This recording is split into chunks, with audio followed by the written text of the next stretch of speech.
What's up guys? Panibagong araw, panibagong vlog tayo ngayon. AC47 TV at your service.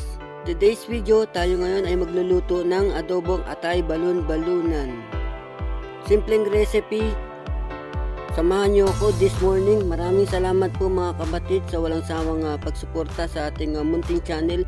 Bago natin simulan, intro, pasok!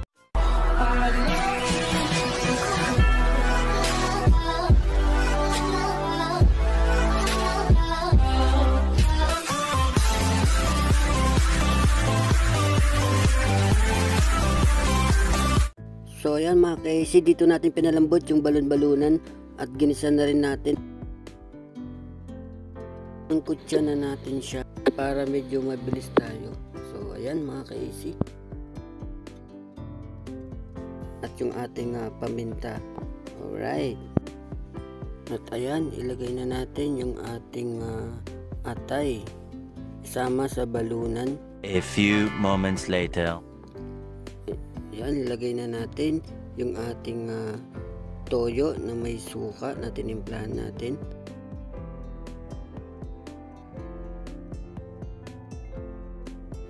Haluin lang natin ng bahagya para pumasok yung ating panimplang panlasa sa ating karne.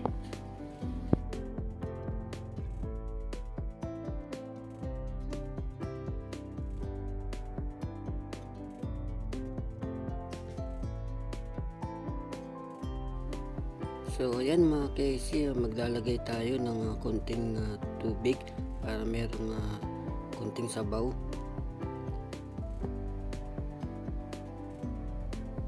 At check natin yung ating apoy para hindi naman siya ganun kalakas, so dapat tama lang.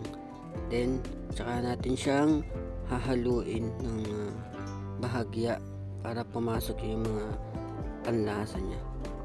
Okay. So ngayon, tsaka natin siyang tatakpan. So yan guys, ito naman yung ating dahon ng laurel. So kukuha lang tayo ng isang peraso dyan mga kapatid, para naman meron siyang pampabango at pantanggal lansa. So yan, isang peraso lang siya. Then meron din tayong paminta. So tatakpan muna natin siya ulit para lumambot. So ito yung ating paminta mga ka-AC. Yan yung ating ilalagay. So kahit konti lang para sa akin kasi the best yung mga paminta. Sa iba guys, ayaw ng paminta. So depende rin naman sa inyo kung paano kayo magluto. So ayan, kumukulo na siya. Tsaka natin lalagyan ng paminta. Ayan, kahit konti lang. Alright.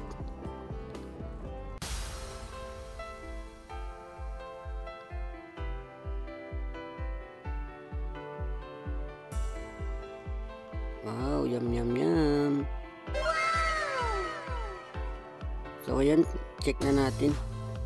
So ayan, luto na yung ating adobong atay balon-balunan. Take note guys, ang atay balon-balunan pag sumobra po yan ay titigas. So dapat tama lang yung ating pagluto. So yan mga ka-AC, ito na yung ating bagong menu for today's video. Ayan, ready to serve. Yum yum yum. So ayan mga ka-AC, maraming salamat po sa pagsama ngayong araw na to sa ating simpleng recipe na atay balon-balunan. So sana guys may natutunan po kayo. Maraming salamat po sa lahat and thanks for watching. Bye bye.